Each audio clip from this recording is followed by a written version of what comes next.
Yesterday afternoon, Hassan Reddick was introduced to the New York Jets media during a press conference, and he had a lot to say, including delivering a warning to the rest of the NFL and putting them on notice about the New York Jets and Hassan Reddick. Let's get into it.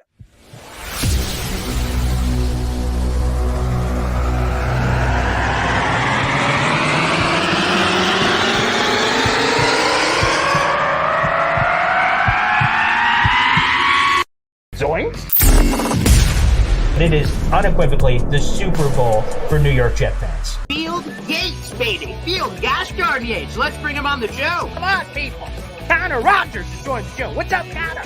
But Trevor Gosh darn Sycamore, baby, for me, personally, my favorite New York Jet of all time. Wow, it's great to be on. What an intro that was right there. Paul, nobody does an intro like you, man. Paul, you give the best intro of literally any podcast that I've ever been. I'm gonna lose my gosh darn bananas.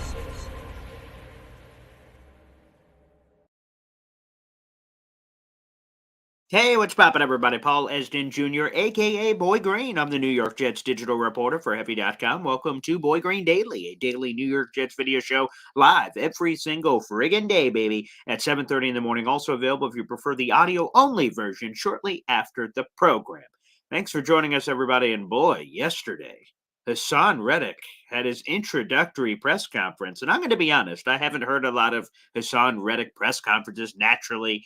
I'm not listening to those when he's on other teams, but on our own team, the Jets, I try to listen to every press conference that they have. Coaches, GMs, players, positional coaches, what have you. I try to listen to them all. And boy, Hassan Reddick had a lot to say. And here was the warning that he gave. We'll try to play a handful of clips, but also read you a couple of the transcripts of Hassan Reddick yesterday saying this, quote, "I don't think anybody is ready for what's about to happen, but it's going to be fun, and it's going to be fun to watch as well." He was later asked in the press conference, "What do you like about this Jets defense?" He said this, quote, the attack style I'm all for. I'm all about constantly putting QBs under duress. With the group that we have and the front that we have, we should be able to do that really often." And reaching out to some Eagles people about Hassan Reddick, they just said that he kind of has this energy about him that's kind of infectious to the rest of the room. And the fact of the matter is the Jets added a different level of dog to this defense. Okay. Last year, think about this, right? Obviously, last season, the Jets defense was the backbone of the team. Really, one of the only true reasons outside of special teams that they were winning on a consistent basis by holding teams to insert amount of points. So they were spectacular. But last year, even though they were 7th in the NFL in total sacks with 48 sacks last year, the interesting part was they nickel and dime defenses, a little razor blades and lemon juice strategy. Okay. There was only one player that had double-digit sacks last season for the Jets, and that was Bryce Huff, and that was barely. He got to 10. That was the first time he's ever reached double-digit sacks in his career. Everyone else was a combination of players in the 3+ sack category range for the New York Jets. So they did it with a different style. It's not like they had one dominant pass rusher and then everybody else. They just had a team-oriented approach. That's what they came out with. 6 other defenders not named Bryce Huff had at least 3 sacks apiece last season, and then the numbers kind of exploded from there. But now they've added a different level of Ferrari to this defense. Hassan Reddick over the last 4 years has had at least 11 sacks. These are in reverse chronological order, most recent to furthest away. 11, 16, 11, 12 and a half. So, that's the kind of production that's being added here for the New York Jets, just with Hassan Reddick as a single individual, let alone what's happening with the rest of this team. I just can't believe that the Jets pulled the trigger on this. This is excellent. This is awesome. And according to Reddick, gave a lot of interesting details during this introductory press conference. But one of the interesting details was that the Jets were on Reddick since the very beginning. So the Eagles granted Hassan Reddick permission to seek a trade. Maybe let's call it a month ago. That's a rough estimate. But basically a month ago, they granted permission. And as soon as they did grant permission, the Jets slid into the DMs when it was legal to do so and were on top of him. According to Reddick himself, he said right around when free agency started is when the Jets were talking to him. So that means the Jets were aggressively pursuing 3 players essentially at the same time in Jadeveon Clowney, Shaq Barrett, and ultimately here Hassan Reddick. Now, the first 2 names I mentioned were pure street free agents, so all the Jets in theory would have had to give is a bag of money.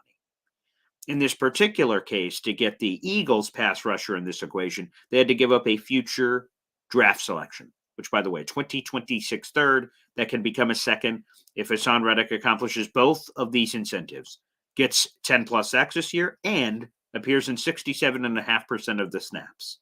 So we'll see. The sacks, of course, could happen. Hassan Reddick has done it 4 straight years. Why wouldn't he do it a 5th straight year? Especially on this defense and the talent around him. But the playing time is, we'll see. He's done it himself, but this Jets defense, as we all know, we know how it all is constructed from that standpoint. But even if it does hit a second, it's not for 3 years. Right? It's not the draft this year, not the draft next year. It's a draft after that. So the Jets are in a prime position from that standpoint where they just simply improved the team and gave up nothing now that would affect them as they make their aggressive pursuit for a championship. So, yeah, there was a lot of quotes I ended up clipping out on Twitter yesterday from the press conference that I found very interesting. So the warning to the NFL was, whoa, mama. And the other thing I really like was this. Like Hassan Reddick, let me just say this for those who have not seen the presser. He just passed it with all flying colors. That was his introduction to the Jets fan base. That was his introduction to the Jets media. And man, he just said all the right things. And that doesn't necessarily guarantee anything. I'm not saying that means he's going to have 20 sacks this year, but I just loved how he handled it. And here was another thing he revealed after he found out he was traded. So he knew since like a month ago that the Jets were a possibility with his agents. Eagles say, hey, you can seek a trade. Reddick says, agent, slap on the booty. Go look around and see who's interested as we have permission to seek a trade. So he knew that the Jets were a possibility, but he found out like all the rest of us, apparently it must have been on Twitter or something, that he found out he was traded officially to the Jets from there. And he said as soon as he found out that he was traded, he started studying the roster. He wanted to know his teammates and things. And without having a list in front of him, he name dropped nearly every member of his, every new teammate that he has on the defensive side of the ball at this press conference, going through every level of the Jets defense, from the interior to linebacker to corner. Like he just went through the whole gambit, which I was like, whoa, okay. This guy isn't playing games. He name dropped like everybody. And I think he also said something else, which really excites me. So Hassan Reddick, again, as one player, one chess piece on the board, is going to be really good, obviously. He's had 4 straight double-digit sack seasons. But he also said having the talent on this unit is going to make it easier for everybody. Because if you're an offensive line, and let's just say this is the 4 on the field, on one side, Hassan Reddick, Quinnen Williams, JFM, and let's call it Jermaine Johnson on the other side, that's scary, man. That's real scary. I don't know what I do because you can't double team everybody. You only have 5 offensive linemen. Sure, you can throw an extra tight end, maybe a running back chip, but that seems to only delay the inevitable that your day as a quarterback is about to get very intense very quickly. And boy, that's the exciting part about this defense. That front 4 right there, and I didn't even mention Will McDonald yet, which is another part of the equation I want to get into here in just a little bit. But Jermaine Johnson, Hassan Reddick on the other side, and Quinnen and JFM rushing inside. And it's really impressive that the Jets were 7th in the league in total sacks last year, considering the horrid offense they had. I mean, they were bottom of the barrel in every major category. So it's not as if the Jets defense could just pin their ears back and know, oh, they got to be passing on this down. They did it when no team was run more against than the Jets. No team. So that means the Jets really juiced the orange and got every single drop out of it. Just squeezed it and got every drop out of it. Because if they were on a team that had a competent offense, competent, I'm not even saying elite yet. Let's just say competent. Let's start baby steps, baby, as we work back with this Aaron Rodgers thing. You got to imagine the 48 sacks plus adding Reddick to the table, which is better than Huff. All of a sudden, boop, boop, boop, boop, boop, boop, boop, those numbers start to rise. And all of a sudden, we could potentially get to another level. That part, to me, is another really intriguing piece of the puzzle. Here's the other thing, and because there was a lot of takes as soon as the Jets acquired Hassan Reddick. There's a lot of takes. A lot of takes saying, oh, wow, Will McDonald, terrible pick. Oh, boy. Yeah, now he's even more buried on the depth chart. Doesn't have a clear path to PT. Oh, wow, they're idiots. And while Will is, I would probably call him, if I had to rank the edges, he's probably fourth right now because you have, in no particular order, Hassan Reddick, Jermaine Johnson, John Franklin Myers, you can play inside, outside, and then Will. That's probably your top four off the top of my head is probably where we are at this current moment in time on April 2nd as you're doing Boy Green Daily. That's probably the rotation. But with how much they rotate, he's getting on the field. That's my perspective on it. But the thing I really loved from Hassan Reddick here is that he is excited to take Will McDonald under his wing. He said, quote, "I believe I can help Will a lot," he told the media yesterday. "My path to get here wasn't easy as well. I won't compare it to his, but being a veteran or being somebody that has had success in this league, it's a lot of knowledge I have to give to the younger guys, and that's what I'm here to do." He also mentioned that he spoke with Jets defense coordinator Jeff Ulbrich earlier in the day about Will McDonald and the ways that he can help him. That's just great. Like I said, he checked off all the boxes. He sent warnings to the NFL, kind of put him on notice. Hey, we're about to be here. But he said, I don't want to talk too soon. We have to put in the work. He said the key to the puzzle is chemistry. He was on a Super Bowl team, that Eagles team in 2022. He was on that Eagles team that went all the way to the championship game, and they were up 10 at half over the Kansas City Chiefs. And he said that the missing ingredient, not missing because that's what they had, but maybe for the Jets, that key ingredient is chemistry. And he said getting that over the coming months is going to be important before we get to the season. And you build this brotherhood, you build this camaraderie, and you guys start assimilating and coming even closer to one another. So that was a piece of the puzzle. But I loved how he talked about Will McDonald.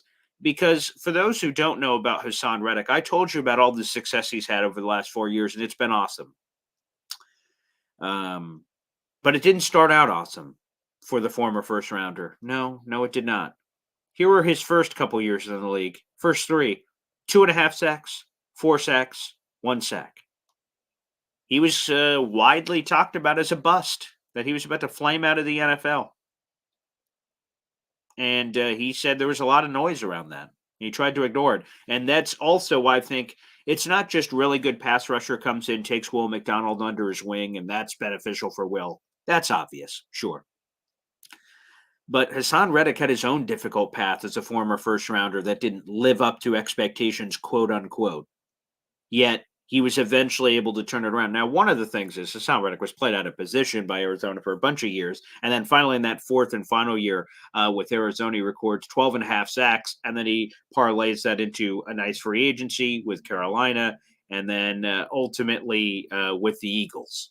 So a lot of success to come there. But he had his own rough, difficult path with potholes all over the road. And he was able to overcome that to turn into the player that obviously is still and has become at this point.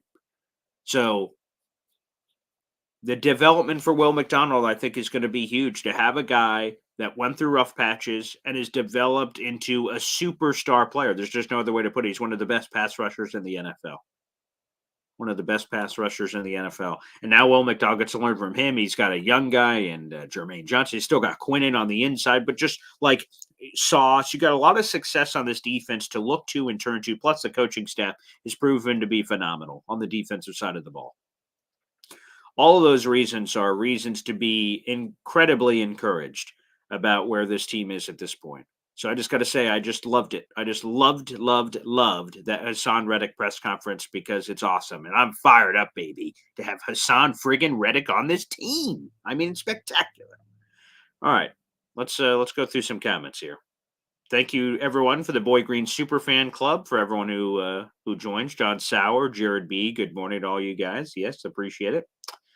NY Flight Jets Talk, Boy Green Daily, screaming at the top of his lungs, several exclamation points. Connor's got a great channel as well.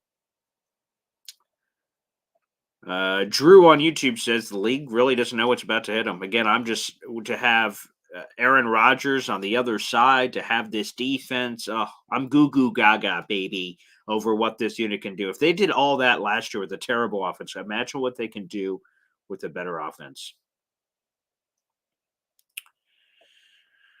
Let's see. Peter Capizzi. Chicago and Atlanta have same 7-10 record as us. What are the tiebreakers for draft position? That is strength of schedule, my man.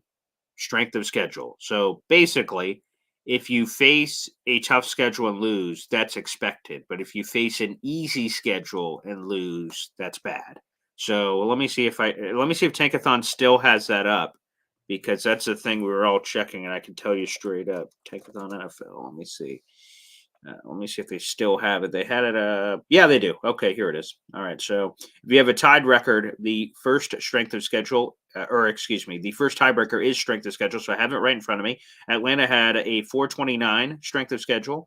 Chicago 464 and Jets 502. And then, of course, Vikings were also 7-10. They had a 509, but they were behind the Jets. So it's strength of schedule. Now, the thing that would have helped the Jets is if they were 6-11, they would have had the tiebreaker over both the Giants and Tennessee, so they would have leapfrogged them. They would have had the tiebreaker over Arizona. They also would have had the tiebreaker over New England, Washington. Actually, let me just say it this way. The only two teams in front of them that they didn't have the strength of schedule over was Atlanta and Chicago. Besides that, they had the strength of schedule advantage over every other team in front of them inside the top 10. So that means if they were tied with any of those teams, they would have leapfrogged them to the top of the draft. That is correct. So strength of schedule, Peter, good question.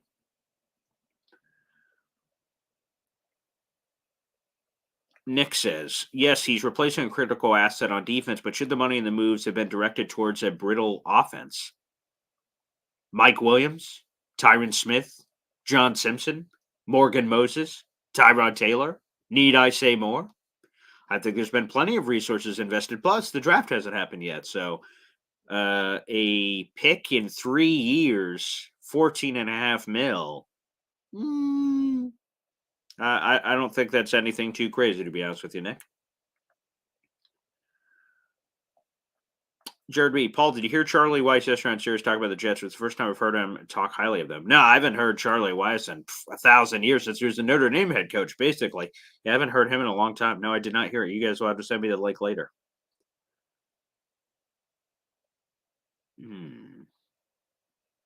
Still just talk? Yeah, I mean, all it is going to be talk right now, John Sauer on YouTube. It's just going to be that talk until we get to the season. Yeah, ultimately the proof will be in the pudding. Let's go to Jorge here on YouTube. What do you think of a trade with the Broncos? Trade DJ Reed for Patrick Surtain. That will give you the best duo in the league and in history, possibly. Well, if I'm Denver, I wouldn't do that. No offense to DJ Reed, but Patrick is better than DJ Reed.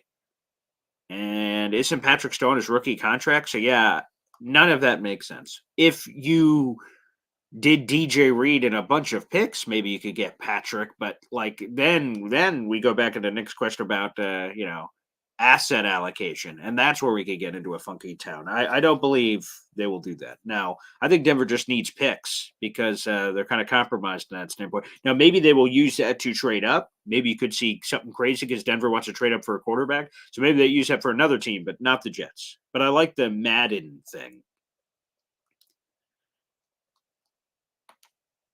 All right, let's go to Mitch here. Paul, I've been checking the cap situation. The only way I see them creating cap space to trade JFM or Reed. I'm thinking maybe both. Where am I wrong? Restructuring, which can happen with both. You can add some void years and move that money. So they've got JFM's got the $16 million cap hit this year, and DJ Reed's got the $15 million. So you could do both of those contracts, or extensions. Now, extensions more likely for Reed because JFM still has 2 years left on his deal. But Reed is the one that makes the most sense. It's a simple extension. You give him 2 or 3 years for similar money, maybe a pay raise for how he's performed, and then drop his 15 to like $2 million, and boom, you instantly create 13 million. Plus the Zach Wilson thing. If you're able to move him at any point, even if you attach the draft pick, Zach Wilson's salary, as I saw from Rich Cimini, could pay for the entire Jets draft class. So those are a few moves just off the top of the dome that the Jets could do. But Tyler Conklin's another one you could extend and make money. DJ Reed's one you can extend and make money. I'll have to double check if there's anyone else I'm thinking of. Michael Carter II, if you extend him, you don't make money. That just keeps him here long term, which obviously I'm all for. I'm trying to think if there's any other ones off the top of my head. But no, I think those are it. So extensions, not trade. Sure, could they end up trading either of those guys? Potentially, sure. But, man, with how late we're getting in the offseason, the only way you would do that is like, and this is crazy, you flip DJ Reed on draft day for whatever and get Quinyon Mitchell. But, like, boy, that's, I don't know. That would be kind of crazy. So, no, I don't think a trade is coming, but it's possible. I would probably Reed extension, JFM could be trade, sure. But I think they keep him. It's the all in year. I think they're going all in. Top 3 defense. Matthias says, if the Jets have a top 3 defense and your offense is top 15, you should make the playoffs. That's not you should. You have to make the playoffs with that kind of structure, I would imagine. And we'll get back into this in a minute. All right, let's skip all the way down. We got a YouTube super chat coming in from Phil. How about we trade down in the teens, pick up a second, then pack a jet hole to move back into the bottom first to pick Ladd and first pick an offensive lineman? Thoughts? Okay, let's think this through. We trade down into the teens. So if you want to pick up that second, it's probably going to be 17, 18 range unless there's some sort of reason someone's trading up so they'd pay higher price than what they would have to. So let's call it 18 for simple math.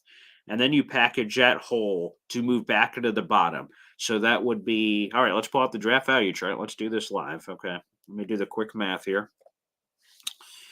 All right, draft value chart. Here we are. I'll do the quick math for you, Phil. I appreciate the YouTube super chat, by the way. Thank you. Those are always appreciated. All right, so if they move down to Cincinnati, who is 18, which is the proper value for 49, which would give them the 49th overall pick in the second round, which would be 410. You could combine 410 and, let's see, NYJ 72, 230. That would be 640, and then 640 would be worth the 29th overall pick. So there's the math for you, Phil. Here's how it works. If the Jets traded back from 10 to 18, they pick up pick 49, which is a second rounder from the Bengals. You combine pick 49 and pick 72. That can get you as high, according to the draft value chart, as a 29th overall pick with the Detroit Lions, which could give you, in theory, 2 first-round picks. You would have 18 and you would have 29, and those would be your 2 first, but you would no longer have a second-round pick, which we had in this scenario, or a third-round pick. So sure, it's possible, and you could double dip. And then you could get Ladd, and then whoever the offensive lineman is, in whichever order that you get them. Sure, that's possible and intriguing. So, yeah, I could, that could get froggy. That could happen. All right. That's realistic. That's a lot of movement, but okay. I like it, Phil. That's creative. Give you a lot of points for creativity. Yeah, the other offensive lineman, again, I think there's just a barrel full, a basket full, whatever word you want to describe. That's there. Tyler Guyton would intrigue me. Mims would intrigue me. Let's see. We'll see. Where does Fuaga go? Fontenot and Fuaga probably are more so probably top 20 picks. But if you're at 29, Ladd 18, yeah, sure. I like it. All right, Phil. Okay, creativity here on a Tuesday. Very creative. Yeah, phone it in, baby, as John says. Phone it in, baby. You're getting a lot of love in the chat. A lot of love in the chat from members of the Boy Green Superfan Club. Do it, baby. Very nice. So, yeah, so keep them coming, baby. Yeah, someone gave me the Brock Bowers trade down scenario. That's the other one I like if you do that. If you trade down a few slots, get Bowers, get the extra pick, then move back in for the offensive tackle. So you either do that for the wide receiver or the tight end. I like it. We'll do another one of those live draft scenarios coming up. We'll try to do one later this week. and we'll get froggy. I'll give you guys another mock draft later this week. We'll probably do it with Woody on Thursday. All right, everybody. Make sure for the 500 people in the room, if you're watching on YouTube, hit the like button. Also, hit subscribe down below. Also, keep your comments flowing, and I'll answer all your questions and comments. So keep them coming, baby, here on the program.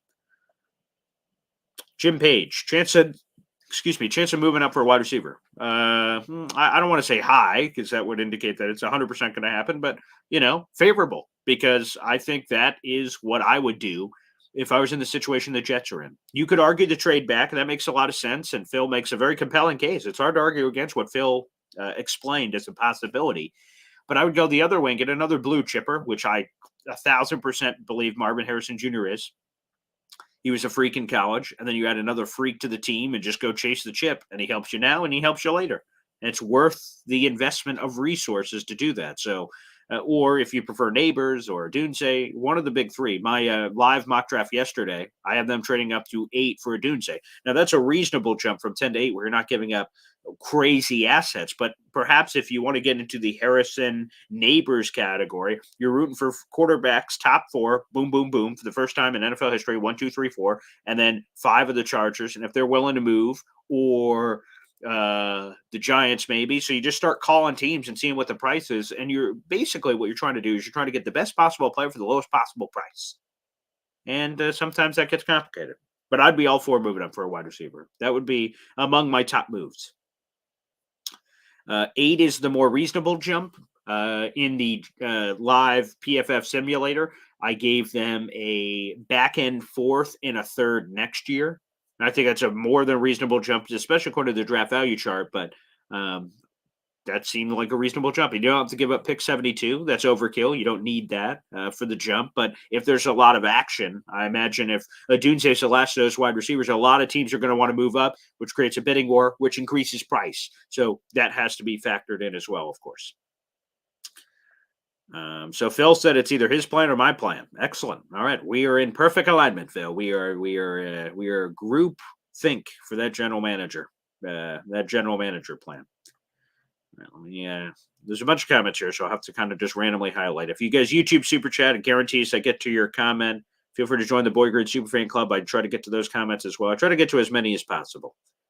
There should be a little money sign where you guys are at on YouTube to join the group if you'd like to. It's for a small membership fee every month, but you join the group. You help support the show live every day.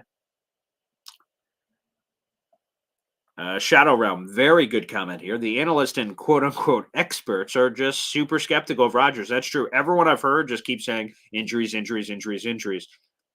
The proof will be in the pudding. Week 1, Rodgers unloads a 70-yarder to Garrett Wilson. All of a sudden, we're like, okay, let's roll, baby. Like, let's fire up the wagons, But I think I think people are just going to doubt. And know what? If they doubt, let it be. Again, I really enjoyed all the hype last year. I know with Aaron Rodgers going down, Jet fans got a lot of crap all year for the hype train. But to be honest, whether it's hype train and Hard Knocks, and that was a lot of fun, or it's this, where I think we're going as under the radar as you could go realistically with Aaron Rodgers. They're never going to go completely under the radar, but much lower than people are saying. I'm all aboard. I'm all aboard that train, and we could talk our talk, and we'll see when the season starts. But yeah, a lot of people are skeptical of Aaron Rodgers. ESPN experts are still calling us crap. I've seen a lot of people say that. Brock Bowers, again, that's another guy I'm a fan of. I'm a big fan.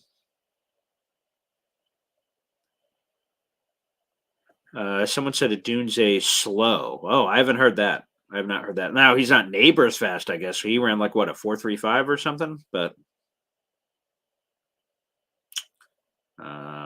Will McDonald putting on weight. Now, the fine balance, Jared B., as you asked this question about Will McDonald putting on the weight affects the bend. The reason why the Jets wanted him was his bend, which is a unique gift that only certain pass rushers possess. You add too much weight, you can't bend as gracefully, which takes away his superpower. So it's a fine balance. But I do think, you can add, and that's why they've got a professional strength and conditioning staff where you balance the amount of meat you're slapping on the bone, i.e. versus the speed. They have the analytics. They have those G straps that go around the chest and it has the little monitor where you can see speed and GPS rates and things of that nature. So as you're adding weight and projecting weight, you can see how it affects the speed and stuff. So you can kind of maximize the orange. So yeah, the technology is wild. I saw some of the stuff that they were doing with Brees Hall, and it's just crazy for his rehab, let alone just normal action. Will's going to learn a shit ton from Reddick. That is a blunt way to put it, Adirondack Fly Guy. Yeah, that is for sure. And I love that handle and the uniqueness. Very nice. Very nice. Okay. Let's see. All right. Let me try to.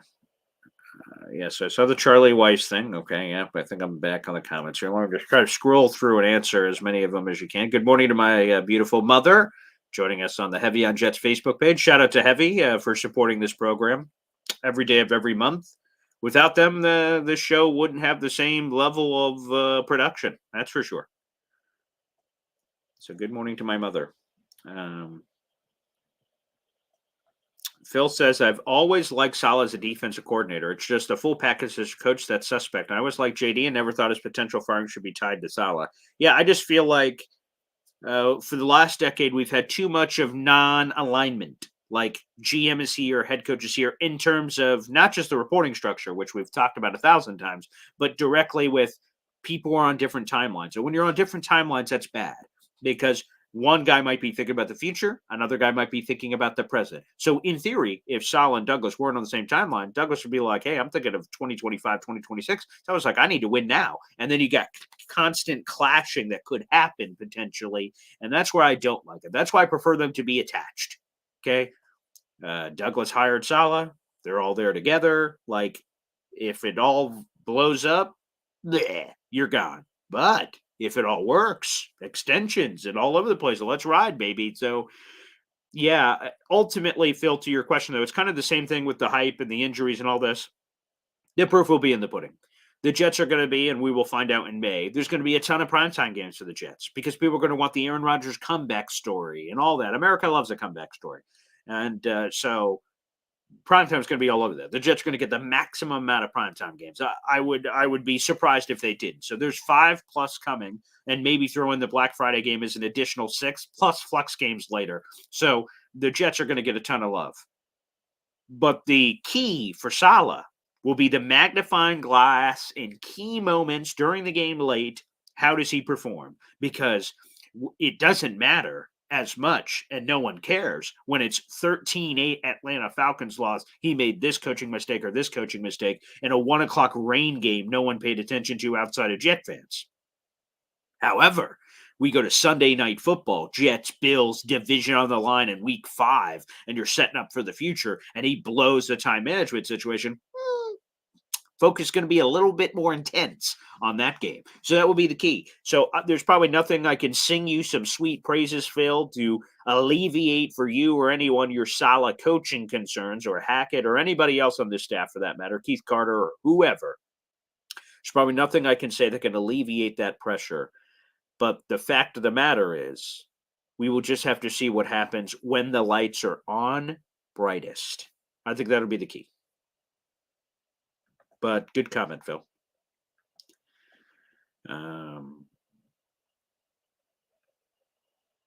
Let's go to TNNJ. Hey, Boy Green, what do you think about what Nick Wright said about the Jets saying that drafting a left tackle would be the adult thing to do, keeping in mind yesterday's mock moving up to get a weapon? No, yeah, I think I said it yesterday, but in case people missed it, if they didn't listen to the whole show, I think the responsible thing to do, quite frankly, is taking an offensive tackle. If you want to say it in a different way, the adult thing, I didn't hear what Nick Wright said, but yeah, sure. That's a responsible thing to do. Now, again, if I'm part of the beat, and I'm not really, I just kind of cover the team from afar, but hopefully one day I'm in the locker room every day and can give you guys that kind of access. But as it's currently constructed, I'm not there every day. But I would imagine if I was there every day and I'm with this beat, we're all asking the same questions after that selection happens. Let's say, for shits and giggles, Olu Fashanu, he's the pick for the Jets. One of the first questions I'm asking Saleh, because they speak right after night one, is this player expected to play this season? And their answer is going to be no, or it's going to be the injury thing. And I'm going to be like, wow, so you took a guy in the first round for the second consecutive year that is not expected to play a lot. How do you explain that to your fan base? That's my first question. Now, again, it's responsible and adult thing to do and all these things because you protect yourself. If an injury happens, the Jets have a premium break the glass insurance, right? This isn't Donovan Smith. This isn't David Bakhtiari. This is a first round pick, probably second in the class behind Joe Alt, realistically at 10 that you take. Boop. And if that guy comes in theory, you got like a first rounder coming off the bench. Not a lot of people had that luxury to be able to do that. So, but I'd be curious how they responded to that media pressure immediately after making that selection. But the other thing I would say is this is also what I said yesterday. So that, again, it's adult, it's responsible. It makes a lot of sense. I wouldn't be mad if they took offensive linemen. They ignored it. From 2007 to 2019, the Jets went on this 12-year run. And if you count the years, it's 14 years. But they went on this 14-year run of not taking an offensive lineman in the first round. There was DeBrickashaw Ferguson and Nick Mangold, the pillars of Jets success, and then Mekhi Becton. That is crazy, but that is the true gap of time between when the Jets last selected an offensive lineman in the first round and the next time they did. That gap of time was DeBrickashaw Ferguson, Nick Mangold, and Mekhi Becton. That's irresponsible. That was negligent. That was a terrible choice over that great period of time. So if they're catching up on lost time, which obviously seems like it in a lot of respects, Elijah Vera Tucker, a first rounder this year, I ain't going to be mad about protection. But those questions are inevitably going to come from the beat. The beat isn't doing their job if they don't ask that question. But I wouldn't say that you can't go up and get that wide receiver or Brock Bowers or whoever your guy is that's outside of the offensive line position because you can still get a swing tackle. Your swing tackle off the bench doesn't have to be the 10th overall pick. It can be, but it doesn't have to be. That's what I would say. But it's a fair retort. I'm all about it. Top of the morning to you, Adirondack Fly Guy. Oh, man. Love having you on the show, man. Keep the comments coming. Let's see. Becton was a mistake. Yeah, it didn't work out. He's a free agent right now. I don't think he's coming back, but maybe. Probably not. And yeah, you can't predict injuries, so you just have to take. You just gotta take it with what you can. All right, let's go to Jorge here on YouTube. Boy Green, do you think Calais Campbell might still be a possibility? I'm going to be honest.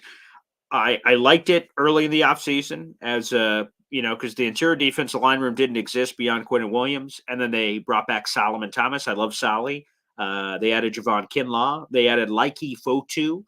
So the room seems pretty filled, but I think it was Connor Rodgers. I'm going to miss the guy now. No, the Jet Press. It was one of those two. They said that you could kind of bring in Calais Campbell in that John Franklin Myers role where he's playing inside-outside. And then, in theory, that could still be a possibility. So, yeah, if they want to do that, I'm all for it. Calais is an Walter Payton Man of the Year kind of guy, so a leader. He's still producing at a very nice level. He had six and a half sacks, something like that for the Falcons last year. I know some people will be upset. Oh, he ditched us at the prom last year. Why would we go back to him? But, everyone makes decisions, and we'll see what happens. So, yeah, Calais is still on the table if the Jets are open to the kind of that another JFM type where he goes inside outside because he's a beast. And the Jets should be ring chasing like hell to get some last second veterans to come join the squad. Again, swing tackle, safety perhaps. Again, some of those big name safeties. Did the Jets do that? Hey, come join the train, baby. We're going to the Super Bowl. Safety, Campbell, anyone else, a running back, maybe OBJ or Tyler Boyd or who have you, load up the roster and let's just ride. Get as much talent as humanly possible. So I'd be all for it. And I haven't heard anything with the Jets being on it, but yeah, if I'm doing an LA night, I'm all about it. So yes, I don't know how many people get that reference, but it felt worth doing. Okay, let's what Quandre Diggs will cost Avatal. That I'm not sure, pal. No clue. The entire safety market is a big question mark right now. So until the next kind of domino falls, I think everyone's waiting. All right. Let me catch up on comments. Okay, we answered that super chat. I don't think we have another one in here. Let me see. chance of moving up for a wide receiver. We answered that. Yeah. Okay. Lad McConkey. Yeah. Yeah. Let's see. Offensive line. Sure. Good morning, Mama Green. That's for sure. Yep. MVPs, most valuable parents. Yeah. Very nice. They did good work. There's no doubt about it, Jeffrey. And also, welcome to the show. They did good work. No doubt about it. They should be proud. My dad slapped his name on me for Pete's sake. Paul Weston Jr. There you go. Yeah, Hassan Reddick is going to be nasty. I love that comment, Jackson Valente. I love the JD reply. What seems like a luxury today is a necessity tomorrow. He did say that before, and I just love that comment. I think he was talking about that with the offensive line when they talked about it, but it might have been defensive line too. But yeah, that would be the comment. That would be the comment. It's a good comment. I put that on a T-shirt. Very nice. And plus, and I think ultimately, maybe Joe Douglas would point to this too. Like, we had 13 different combinations on the offensive line last year. We are going overkill for protection. If he said, there you go. Okay. Like I said, I wouldn't be mad at it. It just wouldn't be my first thing unless Joe Alt's on the board. If Joe Alt's on the board, okay, let's go offensive line. I don't give a flying hoot. But if not, Joe Alt, which seems unlikely for a lot of reasons. He could go 5. He could go 7. I'm going pass catcher. But I'm open to different options. Okay. All right, there we go. All right. Also, guys, I don't want to say I got April Fools, but I guess I did. So yesterday, you guys may have missed this. We'll end on this, but you guys may have missed it yesterday. Let me pull this up. Let me make sure I get it. Oh yeah, right after our show ended, I'll throw this up on the screen for you guys. Right after the show ended, I tagged the Jets a lot for my social media stuff, and I was like, whoa, the New York Jets, they changed their logo to the Titans of New York, which, by the way, I freaking love these jerseys. I just want to say this off the top. I love the Titans of New York. I love those because that is the Jets' origin story. For everyone who hates that is the Jets' origin story. They were the New York Titans before they became the New York Jets. So I think honored tradition, honored history. Anywho, so I saw the Jets change all their social media to the Titans of New York, and I have this shirt in my closet. I'm like, oh man, this is awesome. This is great. Give me Titans of New York, and they changed all their logos. And I asked like openly, are these jerseys coming back? Which, by the way, I freaking love these jerseys. I know a lot of Jet fans don't. I freaking love these jerseys, man. They're so cool. So I hope they do make a comeback. The Titans of New York were awesome. But a big April Fool's joke apparently by the Jets because they changed all their logos back this morning to normal Jets. So a total bummer. I would have loved to see the New York Titans jerseys. Would have been awesome. Even as a part of a throwback would have been cool. But no, alas. Does not happen. So we don't get that. The other thing I was hoping for, of course, besides the April Fool's joke, was the Jets are literally giving us a logo / brand reveal coming here, hopefully sooner rather than later. So, I mean, it is coming. If it's not the New York Titans, obviously, I think it is going to be that original Jets logo. All right, we got another YouTube super chat in here, so you guys can keep those coming, baby. Palace Y.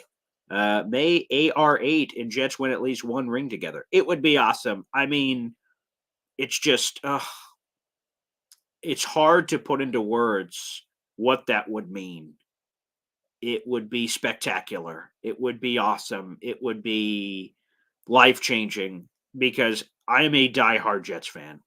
Like, my entire life is Jets. When I go to sleep, I think about the Jets. When I wake up, I think about the Jets. I write about the Jets every day. I do a Jet show every single day, and sometimes twice a day. Like today, Tuesday, Woody. I'm about to go to my radio station. I'm bringing all this gear that you're seeing right now, this mic, that camera, and everything. I'm bringing it to my radio station, doing a radio show, writing about the Jets in between, then doing a live show from my radio station with Woody talking about the Jets. It's just Jets. And I love it. And it's my passion and it's everything. So to see this team, after all the people say the butt fumbles and the this and the that and all these jokes, for them to overcome all of that, to win the whole friggin' thing. Oh, I don't know what I would do. I have no idea what I would do with my life if that were to happen. No friggin' clue. No friggin' clue what I would do. it would be spectacular. It'd be one of the greatest things since sliced bread if that were to occur. So fingers crossed, baby. And it would be, let's get my daughter in here. Wow. That I just, I'd be crying. I'm getting a Jets tattoo. Oh, the Super Bowl would be delicious. And here's the thing. And I know some people kind of waver on, they're going to win it. Maybe they won't. Well, they'll win. Maybe they won't. Like, to me, it's happening. I know it's happening. It's going to make all these times worth it because they will win the Super Bowl. I know in my brain, I know it's going to happen again. And when it does, the juice will be so sweet because of the trials and tribulations we went through to get to this point. So, fans, it's happening, baby, and I can't wait. All right, let's answer some final questions here, and then we'll sign off. And I got to get ready for the radio show. Plus, we'll have some stuff out for this Hassan Reddick warning to the NFL. I was halfway through the story before we started the show. FPP. Boy Green, what Packers Jets Super Bowl again? That would be unbelievable. And Rodgers, of course, would want to win a Super Bowl in general, but to win it against his whole team and the guy that replaced him, I mean, those are some good storylines. You're helping the NFL with the script, that's for sure. William says, have both uniforms this season, Jets and Titans in New York. So maybe that could still happen. Maybe it was a fake April Fool's joke, but it doesn't look like it. I hope that's the alternate. I think we all know we're getting, again, over my right shoulder for people who watch, that Jets logo, JETS with the trailing jet. I believe we're getting that no matter what. But if we got it on the Titans of New York as the alternate, that would be friggin' cool. And a big shout out here, Nick. Welcome to the Boy Green Super Fan Club, baby. Awesome. Welcome to the group. And for those who would like to join, whether you're watching live or after the fact, it gives you a cool logo so I can recognize you when we're doing live streams and shows where you can join. So keep that coming, baby. Join the Boy Green Super Fan Club. It's a small fee every month, but you can help support the show and keep the lights on. And like I said, get shout outs during live streams. And hopefully we have even more stuff to give you guys in the future as well for joining. So thank you, Nick. Welcome to the Boy Green Super Fan Club. My man. We got a lot of people in here now. Jared B's, Phil's, Nick's. Oh, yeah. We got a lot of people joining. So join the party, baby. And then finally, this, Avatar. Hey, Boy Green, how was Lurch as a teacher? Was he tough? All I know is such a nice dude. Yeah, so for those who don't know, my radio partner, who I do radio with every day, Monday through Friday, 10 to 12 here in Syracuse, talking Jets, Giants, Bills, Syracuse, all kinds of fun stuff, March Madness, and everything in between. I met my radio co-host, who was my teacher at school in college, and I heard he did a radio show. I did radio at college. I was doing a student station. That was the Jet Zone for a lot of you that remember 15 plus years ago when I came up with that idea. I graduated college 9 years ago. God, I'm getting old. But 15 years ago, I came up with the Jet Zone idea, and I've been doing it for a long time. It was my Jets radio show that I ended up bringing on air and everything else. Anywho, how was he as a teacher? He was kind of the cool teacher, you know. He tried to, because he was a professional, he used to be in TV, so it was cool to get the practical experience. A lot of teachers are from the books, so they give you the book stuff, which is good, but he brings you the practical experience. He could show you he was doing a live television hit with Carmelo or this or that or the other. So it was cool from Lurch and getting to still be with him every day as his radio partner. He brings the practical experience. And we do have this Seinfeld-like relationship where it's Jerry and George Costanza. And I'm rewatching Seinfeld, actually. I'm like halfway through. And a lot of that still plays today. So we have a George Costanza, Jerry Seinfeld relationship all the time on air. So it's like Seinfeld on the radio. That's basically what it is. But yeah, Lurch is awesome. He gave me my first stop. He's the guy who came up with the Boy Green nickname, which obviously delivered all of this and opened the door for all that. So yeah, I owe a lot to Jim the Man-Child Lurch. I have the Boy Green nickname and embraced everything as well. So 100%. Yeah, so welcome to the group, Nick, by the way. Everyone's welcoming you into this exclusive club. So, yeah, it's awesome. So, shout out to Lurch. And in terms of where people can send me links, any of my social medias, at BoyGreen25, Facebook, Twitter, Instagram. If you guys want to send me links like to shows or clips or anything you want to send me, at BoyGreen25 on Instagram, Facebook, and Twitter. any portal that you wish. It's probably easiest on Instagram or Twitter, but hey, wherever you send it, you can send it to me and I will try to check out anything you guys want to send. Well, everybody, thanks for joining the show. We'll be back live. My background will be different. I'm going to be at the radio station a lot more often for the next bunch of months. So my Tuesday, Thursday shows with Woody will be normally live at a radio station. So you guys will see a different background coming up here in a couple hours. We'll be talking some Jets draft scenarios. So I'm very much looking forward to that. Again, shout out to Nick for joining the Boy Green Super Fan Club and everyone that has joined it so far. So keep it coming, baby. Love it. Also, the free way to contribute is by liking the video, hitting subscribe. Feel free to do either or both, as Nick apparently has done. Thanks, everybody, for joining us, and we'll see you later today live at 3 o'clock with James Woody. Should be a lot of fun. Thanks, everybody. Take care.